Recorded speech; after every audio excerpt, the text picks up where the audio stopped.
Hello and welcome. It's me. Oh, what an interesting day it has been. And it is the Friday Coven. So welcome. It's so adorable. Everything is so adorable. And welcome. Hey, Lynn. Nice to see you here. So I don't know. Welcome. Okay, let me just welcome these amazing women. Hey, Karen. Yay! I've missed you all, and it's kind of been a really cool week. So welcome as you come on in. It's the Friday Coven. If this is your first one, I am Enchantress Shane. Whatever brought you here today, I welcome it. It's exciting. And last night, I got this huge download. I'm just going to jump right in about victimhood. And if you haven't read my post yet, it feels fucking real worthy of reading. I read it a couple times myself. It was almost like I didn't read it or write it. It was just like coming out. And then after I wrote it, I stayed up till like 3 a.m. I was like, just like so activated by what I shared and what I wrote. And it feels like something that, hello, everybody. Yay, look at all you beautiful people. You must be feeling my excitement to share. Sharing is what I do mainly because it's what I help others do in terms of healing or feeling fucking better. Like the term healing can be so overrated and it can make you think that something's broken. But in terms of just like why I share so much, it's because I've been trained to hold everything in from society, from conditioning, from all these places. And when you share something, it takes the shame out of it. It takes the like trying to push it away because it's yucky or it feels bad. It basically pushes feelings away. And when you push feelings away, you actually implode. Like, hey, da. Like if you don't feel your feelings, they just end up landing in your body. So I pulled a couple cards before I signed on just now, and I got 3 cards. 2 are these, forgiveness and elevation. And it's so cool how cards come out together. Hey, Joanna. So I don't always have a very clear focus about what I want to share about on the Friday Coven, but since I wrote the post about victimhood last night, I'm really focusing on that. And Sunday night, I have a new challenge that's happening. And I'm really excited about it. And it's happening in the Awkward Enchanted Coven. It's a Pussy Power Challenge. It's called Pussy Power Activate. And it's going from victim to victorious in 5 days.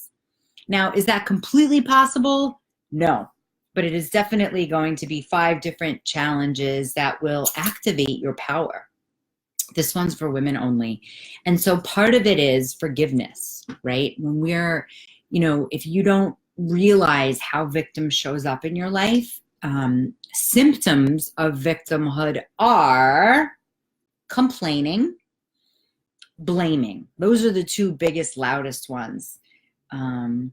Because if you're pointing the finger outward at something or somebody else, and then it's making it outside yourself. Like the problem is outside yourself. And I'm saying you can like look at and go on an inquiry about the feelings and the challenges inside yourself. So let me know if this makes sense to anybody, or like when I say the word victim, what comes to your mind? And I also want to clear any resistance anyone has to fighting for their beliefs that don't serve them. I want to clear any resistance to being open to this subject for anyone that is present here or watching on the replay, because I don't want to come across as like the let it go queen. I actually don't think letting go is possible. I do think refining is possible. But when you let something go, there's like a forcing about that I don't think is healthy. What I am standing for is for humans to not be stuck in a story or stuck in a victimhood. Like, we all have tragedies and trauma that is very real. So there's no reason to push that away or to make it wrong. So I want to say victim, the definition of mine is when somebody stays in that place, that overwhelm, that blame and shame, and it's like feeling of helplessness that goes on and on and on. And you know if that's you, if you have pain in your body in specific parts, but if you hear yourself, you can't even help it, but you're just like commiserating and complaining and stuff like that. Yes, Karen, thank you. And highlighting what you hear me say that really resonates with you, a way of owning it and taking it into your life is to type it in the comments, so that it's like you're writing cheat notes for yourself. You're integrating what's coming out of my mouth into your fingers, bringing it up into your heart. I invite you to take a breath with that. Cool. Hey Z, hey Joanna, victim equals stuck. Yes, Joanna, amazing. I hate the word victim. I replace it with survivor and thriver. Yeah, and I love that. I love that you can like reframe things. I'm really good at that, because if you stay stuck using certain words, your vibration just stays there lingering. And so my work, I'm a mentor, an enchanted mentor, and I help and guide men and women to emotionally fuck their fears. Doesn't always have to be like, fuck your fears. It could be like, ooh, I'm fucking my fears. So victimhood is a really big deal. And when I have a phone call with somebody and they're not my client yet, and I hear them like fighting for the shitty things that happen to them, like, you don't understand. It's very rare that someone would stay that stuck on the phone with me. But when I hear it in public, or I hear it while I'm traveling, and I was in the airport this week, so I heard a lot of family conversations. Speaking of, hello, Gail. I heard a lot of family conversations, and my flight was delayed an hour, and so I heard how people were dealing with that, and I was like, wow, a lot of victim mentality, a lot of like, I deserve this. This is bad. Da, da, da, da, da. You're doing this to us. And I was on the same plane. I felt feelings too. I was like, and, I was traveling by myself, so it was a little easier. So when I used to work solely with families and mothers, I heard a lot of victim mentality, because it's part of our training. And men too. It's part of our training. Yes, April, thank you for highlighting that. Sharing helps take away the shame. And for those of you who have judgment on oversharing, what I want to say is there's a place and a time to share, right? So if you're feeling shy or limited, or you don't really want to share things, you could find secret spots to share, right? There's a lot of Facebook groups that are private and stuff like that. So you decide where you want to share your stories and your experiences, so that you don't traumatize your fucking self. Because at the end of the day, when you share, you get to forgiveness. You get to the place where you're like, you know what? This fucking shitty thing happened. And maybe it was 20 years ago, maybe it was 20 minutes ago. But the more you harbor it, the more you replay it and relive it, and you don't forgive yourself first, then it keeps on getting wounded, right? So like, how many of you wake up in the morning with anxiety? Type the big A. If you wake up in the morning with anxiety, type an A. And basically, feelings are attached to thoughts. So sometimes you can't really tell which happens first, but as soon as you have a thought, it can create a feeling in your body. And then your mind can be like suckered into that feeling and thought. And it could be a victim feeling and thought, because you're having a fresh morning, right? So it's a blank slate. And then as soon as you wake up, there's a fleeting moment where, thank you, Joanna, where you get to decide. And it might not feel like a decision, but there's a moment where it can be like, oh, fuck. Or it can be like, let me stay open and curious. And for those of you who are not quick out of bed jumpers like myself, it can turn to something very quickly that stays in a place of like, or I wake up sometimes and I'm like, what did I forget about?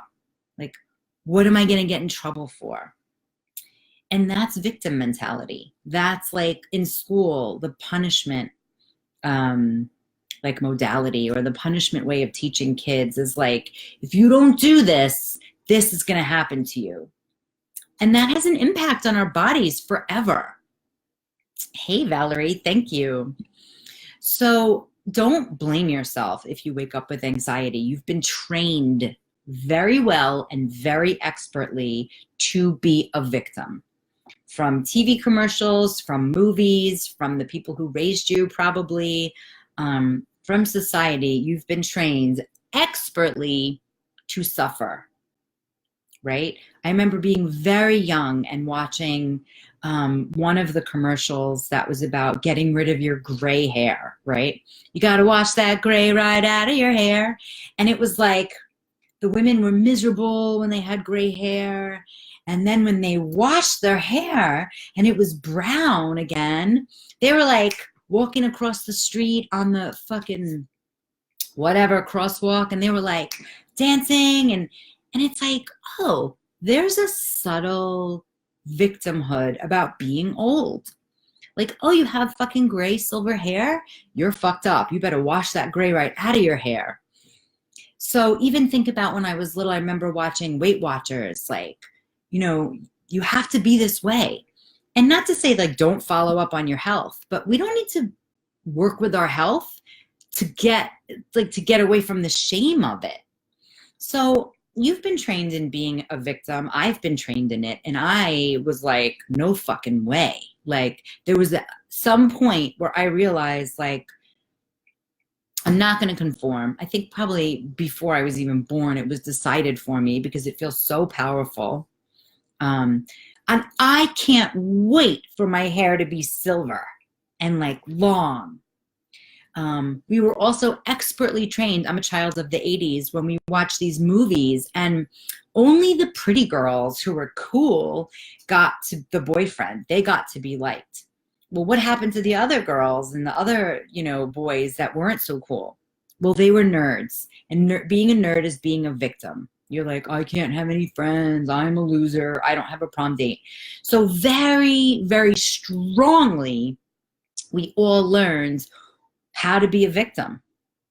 And it stayed with us. And I see it now when I meet adults who are, let's say even in dating, like a lot of my clients are single and looking, or when I teach my Dom subclass, like there's a very subtle victimhood in men and women that show up when it comes time to speaking what you want. Like, oh, I can't really get what I want. So it blocks the voice. There's so many avenues to discuss on victimhood, but I'd love to know what you're getting so far. Ooh, a silver fox. Hey, everybody who's joining.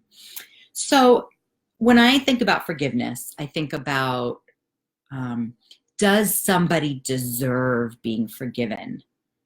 And that's a lot of anger there, right? So obviously I worked through that to be so self-aware. Even when it comes up again, it's like, wow, this other person did something fucked up. No one denies that. But how I live with it, how I integrate it, how I chew on it is my choice. And so when I talk about forgiveness, I want everyone to understand this isn't about forgiving somebody who hurt you. I mean, we're not even at that part, but it's more like, oh yes, Joanna. But it's more about, how do I forgive myself so that I can wake up every morning and not torture myself with severe victimhood or like getting in trouble? And I have never, dare I say never, I've pretty much never been able to work with those big, heavy emotions of victim by myself. Because there's a part of me that's like, there's a part of me that used that to free myself to feel safe, physically safe, emotionally safe. And so now it's really important for me to be around other people who can help conduct some forgiveness with myself. Does that make sense? Hey, everyone. I love everyone who's joining. Oh, it's so special. I don't know. Blondes have more fun. So is that a, oh, see, here's the thing, Valerie, and I want to thank you for sharing that. Hey, John, is that blondes have more fun, right? That's been, that's a quote, right? Somebody sold us that quote, like, oh, blondes have more fun. I actually don't know. I would love to know where it originates from. I think like some kind of cartoon. And you can feel that. But I just want to like bring light to how many quotes that we've been fed that's like, truth. This is the truth. You believe that, right? Like, I mean, there's, of course, my mind goes straight to fifth grade humor, but what other, let's stay with that. Happy Friday, Shabbat Shalom. No, Valerie, it's so good. Hey, Brenda, my old neighbor. Hey, Coach Roz, nice to see you here. So when people say blondes have more fun, or like even when Betty Boop was around, right? She had that little black dress, and it gives us a message and we remember it. And even though it's a joke, and this is so isn't personal, I'm glad you brought it up, we internalize it and we make it make sense, right? Blondes have more fun. You know, there's so many things about women's looks.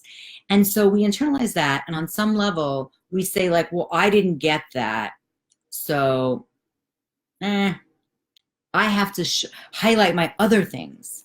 Like there's something that's very subtle about it that fucks us up, men and women.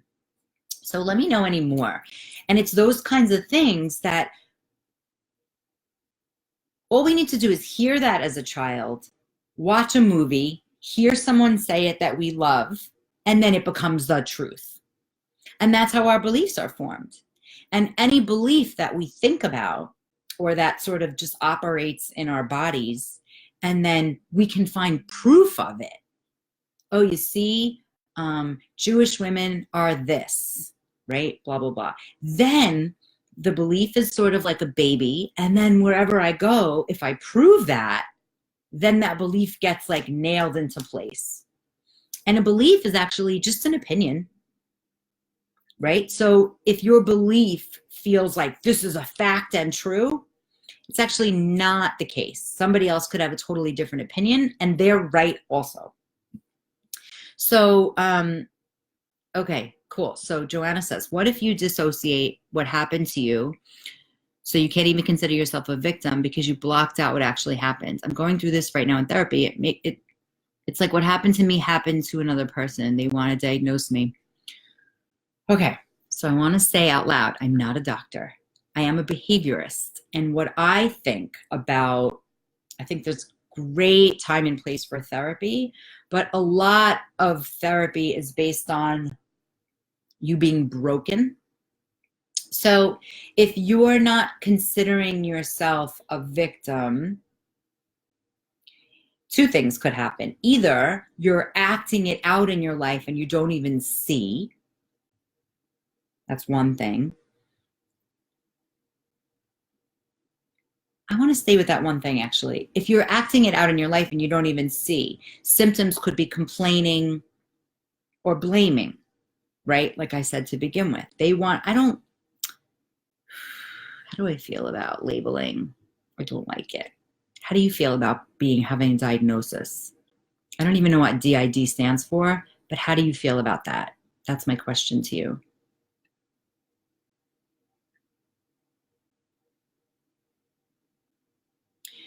Instead of the story, I would say like, what's the feeling like, right? I'm more of like, let's look at the feelings versus like feelings and story, because I think it's human to have feelings. Our stories don't define us. So if it's happening and you're not remembering the story, I would say like, then that's what's happening. You don't have to change it or force yourself to remember a story. But if you remember it as if it happened to someone else, you know, I love all kinds of energetic work with talking and sharing. So what if you wrote a letter to that person? Like there's other ways of being with emotions and feelings besides diagnosing. because usually what happens after a diagnosis is a medication. And the truth is, I'm not against medication, but I think it's really good to exhaust all avenues of therapeutic value and modalities before taking a pill. I think that's like the healing shit, the fake healing. That's not, to me, that's alternative. Like healing is, you know, being supported, sitting with other people, talking, sharing, taking, you know, embodiment into action, and not just one way, which is talking and sharing and feedback, because that's the kind of stuff that feels limiting and it makes people feel broken. And for every medication people take, there are side effects. And if they are unknown, or they're even known and they're so fucked up, it's like you're giving your power away to the doctor. So have a doctor, have a therapist, and listen to your body. Train yourself to listen to yourself as well. And don't discredit the things that come up in your mind. They're messages and they're worth investigating. How's that for an answer? Okay, cool. Dissociative, okay, and then what happens? So I want to stay with this, Joanna. Just That was very rude, Facebook, to just cut me the fuck off like that. I always wonder what part of the matrix is that. Well, I do want to read what. Thanks for coming back, Karen. All right, so before we dive in, I also want to remind everybody that Sunday night, we are starting a new challenge, Pussy Power Challenge, from victorious to victim in 5 days. Okay, I'm back. Thank you. Yeah, man, I don't like being cut off. And I saw that Tammy wrote something and I want to go back and find it. Yay, Josette in the house. Okay, Tammy shares, a major breakthrough through my own therapy was when I relabeled from codependent to having PTSD. The biggest differential there is blame, I think. For me, I felt here was forgiveness in the new external medical field. Does that make sense? Yeah, wait. I felt here was forgiveness in the new labeling externally from that medical field.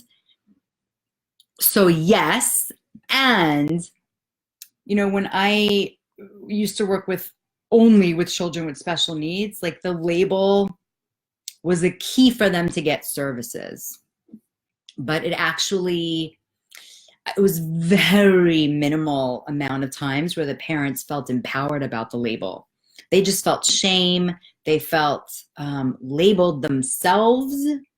They felt ostracized from their community. They felt like they had to have only children with special needs friends. So there's so much victimhood built into our society that we live in a victim society. We live in it. It's just the way it fucking is. So any awareness you bring to it is brilliant. I'm so glad you're doing that. And there's always more layers to release and to move and to look at and to shift and to love and to cry and to be mad about. Because if you start looking at things this way, you can find victimhood in Barbie dolls. Like you can find victimhood at the corner store. You can hear victimhood in different places. I'm a behaviorist and I'm also hyper aware. Hey, Lori. Oh, thank you so much, Nachum. Yeah. So it's so important to just realize, because you can own your victim, which immediately takes you out of victim, right? Because victim, let's say the opposite of that is predator. It just very like dictionary terms. So I also love this new lipstick. I think I want to put some more on. So let me take a little lipstick break. I don't even know where I got this from. It feels so good. Woo, it's cold. All right. So maybe that was too much. Thank you for the love. All right, good. I love it. I love it, everybody. Thanks for being around for my lipstick break. Yeah, Josette, I'm so glad. Hey, Giovanni. So don't be alarmed if you find victim in your life. Like, it's part of the expert training. I'm sure it's like subtly going into our fucking water, you know, as we drink it. And I hear a little bit of victim in my voice right now, like, oh, you know, you fucked us all up. But as big as you are victim, if you're willing to look at it, if you're willing to explore it and go on it like a quest about it, you're already on the path towards freedom, towards liberation. And I'm really excited. Oh, I'm so fucking excited because tomorrow, Sunday night, we're starting this 5-day Pussy Power Challenge. And this one is about going from victim to victorious. And what I want to say about this is this is not only an epidemic that is for women, but it's for humans, right? How many men who are watching are like, you're not masculine enough, you're not tall enough, your dick isn't big enough, you don't make enough money.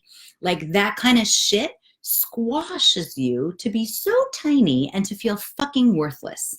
And one of the biggest ways out of that is to have an addiction.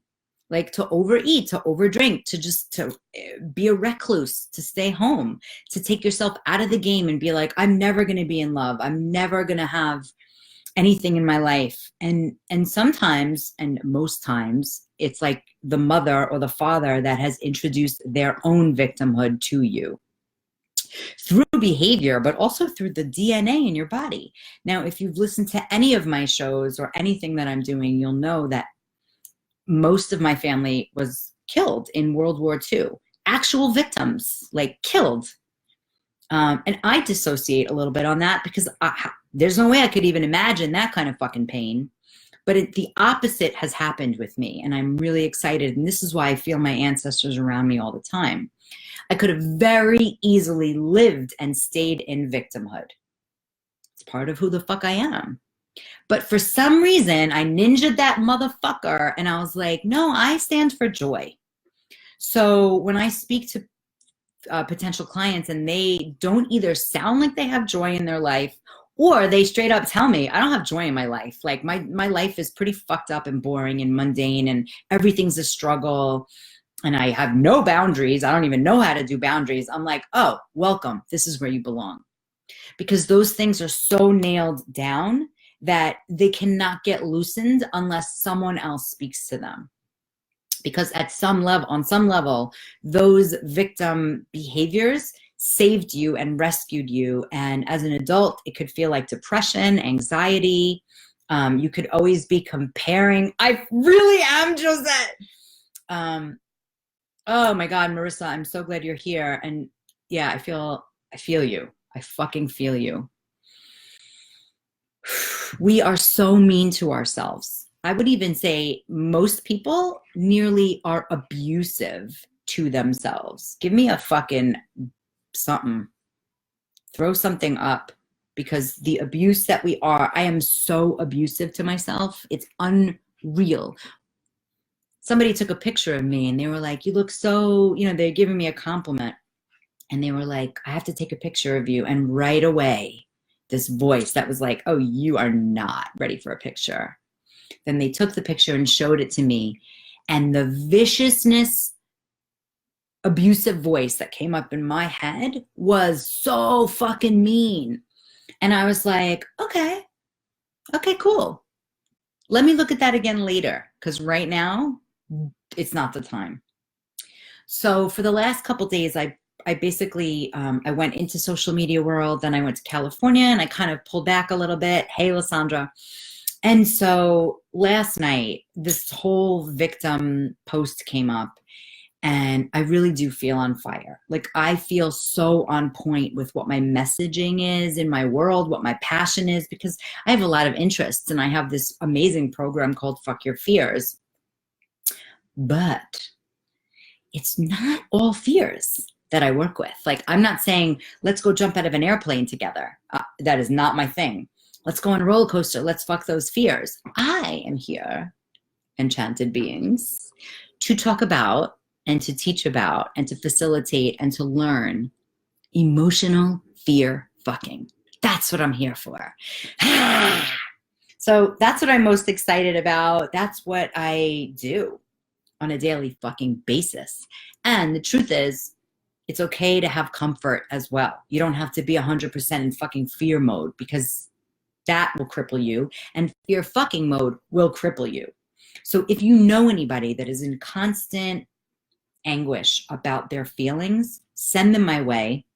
In September, I am opening up the door for 4 VIP clients, which means it's just one-on-one work. And then November 5th starts the next version, the upgraded version of Fuck Your Fears, the Courage course. So that's what I'm excited about. Okay.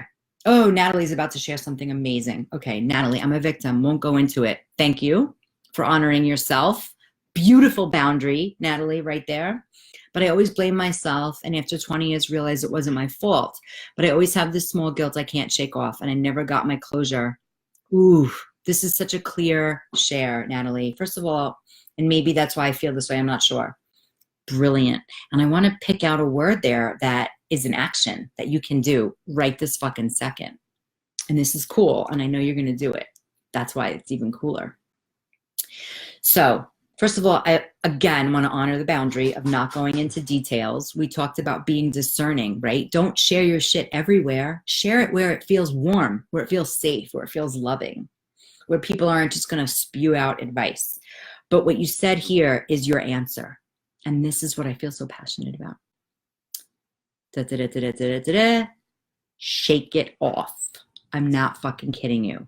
So you say here, I realized it wasn't my fault. Great. But I always have this small guilt that I can't shake off. So if you're able to be aware when what that flavor of guilt feels like, ooh, because sometimes guilt can feel here. You can feel guilt in your mind. You can feel guilt in your lower back, in your upper back, right? Guilt in your hips. And we all know this. If you have an animal, Nachum Russell, shake it off. Shake off the guilt. Take a minute, I'm not just saying that. Take 60 seconds and shake it. Literally. Shaking creates, it gets your lymphatic system moving, right? The cells of your body, adds breath to your body, and then your mind goes in a different place. Guilt and worry are fucking bullshit. You might as well poop them in the toilet and flush them away. You're still angry at this person? Yes. Okay, good. We're going to have a conversation this week, Lysandra. I'm into you, sister. I'm into you. So it's okay to be angry at this person.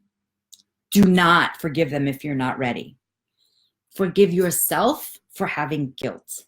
Forgive yourself for letting this shit still impact you. We're not working with other people yet. We're just working with ourselves. And we could do that for 20 fucking years, and maybe it's the best thing to do.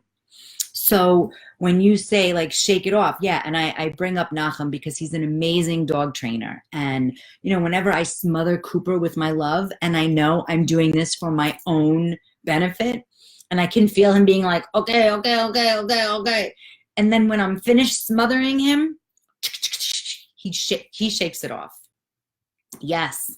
So shake it off and basically redirect your mind into something else, because it is not useful at all to be reliving and thinking these stories over and over again. People have been shaking for centuries. Aboriginous tribes are still shaking. Like they're just shaking. Shake off and shaking. Where did she go? I don't know if you're still here. Ooh, Tammy. PTSD, shaking is so powerful. It is a really beautiful somatic practice. So it's not just the mind, it's the whole body. And there's many different practices, but easy peasy, 60 seconds, shake like you have bees on your body. Shake that shit up. And metaphorically, it's like shake your mind up. Stop thinking about that. There's a time and a place in therapy, in a workshop, with support. But if you're one of those people who's a worrier, throw up your wiggling fingers, then it's not going to do you any good to just harping on a subject. So thank you so much for sharing. And then you'll know when you feel closure, right? If you can be consistent in that, you might notice like, oh, it's been 3 weeks and I didn't think about this shit. When we stop giving power to the things that we're blaming, it's closed. And then you own the feelings. You own your experience. And then you'll start to see like, oh, that happened for this and this and this and this. But if you don't notice, so you're already doing something great, Natalie. If you don't notice the issue, oh, awesome.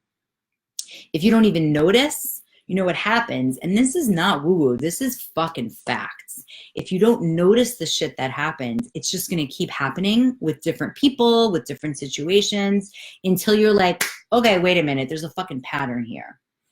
And when you can pattern interrupt, and I know that my goddesses in the Awkward Enchanted Coven know this, it starts with awareness, just awareness.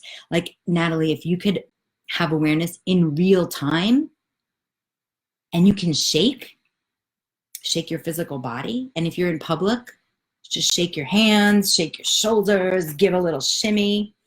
Then you're creating a new neural pathway so that the old story doesn't go down that same path. You're like, oh shit, wah, the other way.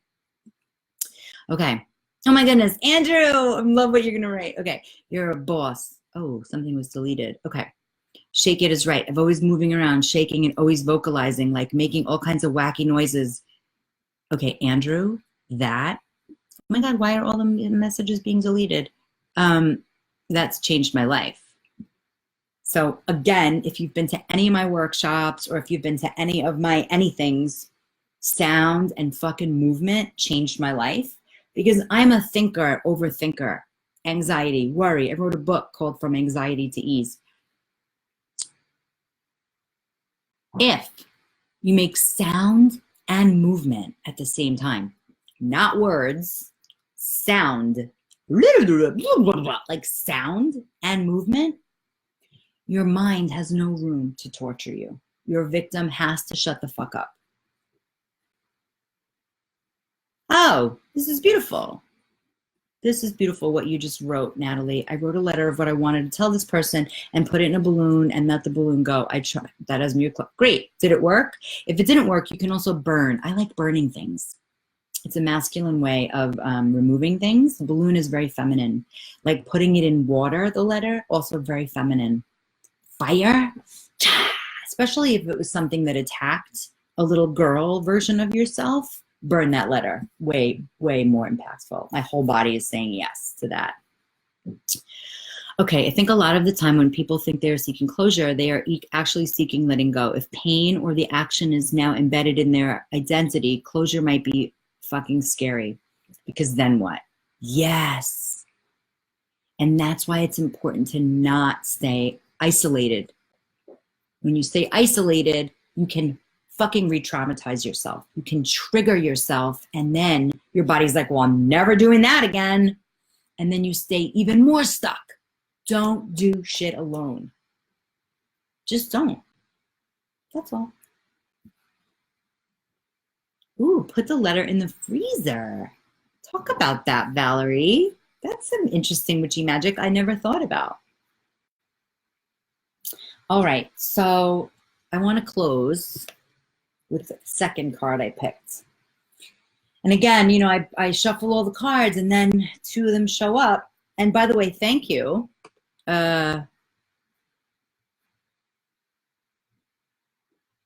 Joanna, for that compliment on the lipstick. That was so fun.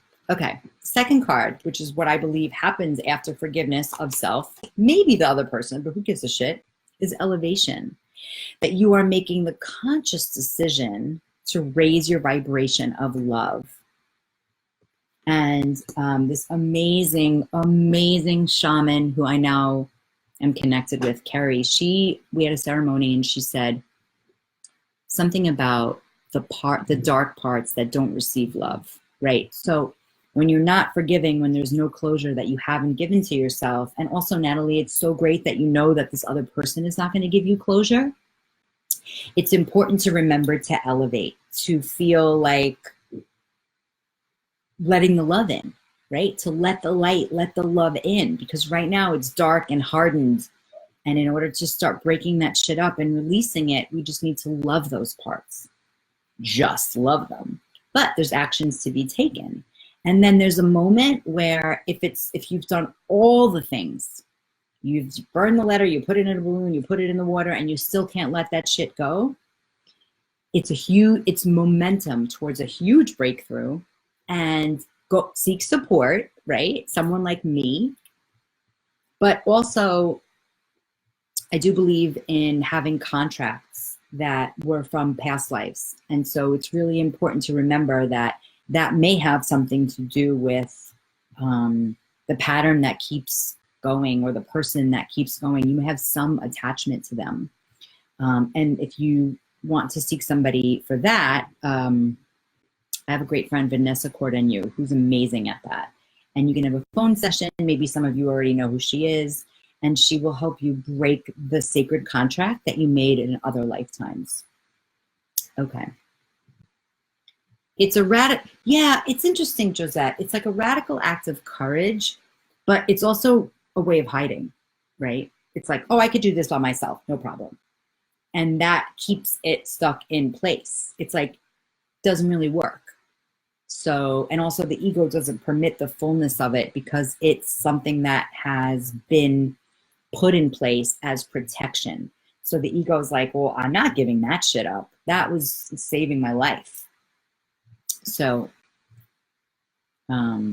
yeah, thank you for adding that.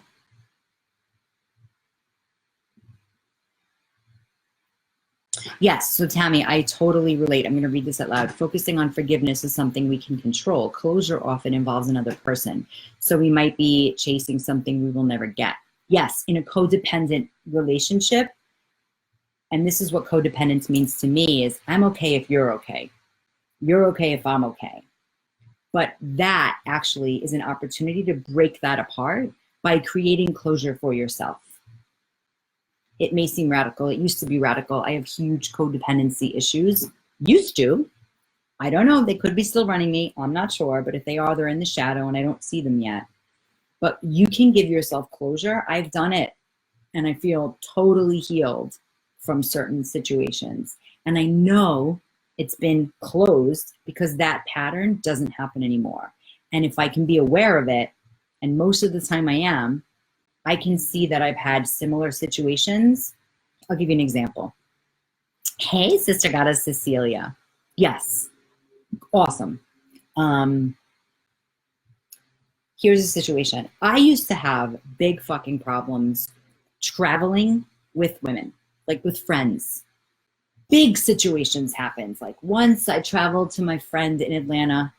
I was still dancing at the time, and God bless her, she had real violence issues, and we would get thrown out of restaurants. Police would be called. Like, she was a maniac, in the most loving sense. I don't know how else to say it. And when I would go visit her, I would be like, oh, fuck, this is really it. And then because I'm inclusive, I invited her in with my friends, and she would like lose her shit all the time. Oh, okay. The third time I visited her, I kept all my stuff in a suitcase. I couldn't let her go because I'm like, no sister left behind. And then the third and final visit was so out of fucking control. I was like, I have to leave. This isn't safe. She lived in the middle of fucking nowhere, Georgia. And her boyfriend, who was physically beaten up, was the last one there with a car. We were at her house, and I was like, you have to take me to the airport. It was like 3 a.m. And he was like, and I'm like, I'm going to give you a lot of money. Take me to the airport. And we never spoke again. Fast forward, years later, another friend. I was staying with her in LA. She got kicked out of her apartment, and she was like, we're going to go stay here and here and here. And I was like, I don't want to stay here and here and here. She was complaining about it. Third time, I went to a friend's house visiting her. She was being mean to me. Like, this was like in my 30s. She was being mean. She was like, oh, you're so fucking happy? Like, I'm Shane and I'm so positive, like that. And I left. And I went to find a place. And that's when I found Topanga, California. And it's never fucking happened again. So I don't need closure with these women. I've created it for myself by making a pattern interrupt. That's what I want to say. So my battery's closing, dying, and it's almost time to close. So what I'm going to give you, ladies, is the Awkward Enchanted Coven. Please join me over there. We have the 5-day pussy power. What did I call it? Okay, whatever. 5-day challenge from victim to victorious. Pussy power challenge. And it starts the kickoff Sunday night. Thanks for your patience there. But you have to join us in the Awkward Enchanted Coven. Invite your sister friends. Spread the love. Pattern interrupts. Ninja style. This is my card I have out all month. Portal of Light. She glides on wings through time and space. At any moment, you could open your fucking wings and fly away. For real. Imagine you were like, pattern interrupts, and then you flew away? How cool would that be? Okay. I'm so glad, Valerie. I adore you. All right, so join us over there in the Awkward Enchanted Coven. Have an amazing weekend, whatever that means to you. Put yourself first. There's so much more to be said on victim, like saying yes and no and making yourself wrong, all that shit. Forgive yourself and elevate. And blessings. Have a beautiful Shabbos if you celebrate. Because this is the night, I'm probably going to say this wrong. Oh, 8:30, Karen. 8:30 p.m. And then during the week, we're going to join each other in the afternoon with a replay at night, just like we did last time. Oh, I love that. Yes, yes, it is live. It is live. Does anybody have any questions? All right, I'm going to go get involved in another 55-minute work block. Thank you, Giovanni. And I will see you all Sunday night in the Awkward Enchanted Coven. Thank you for joining. I'm here every Friday, 4 or 4:30. Mwah. Peace and blessings to you.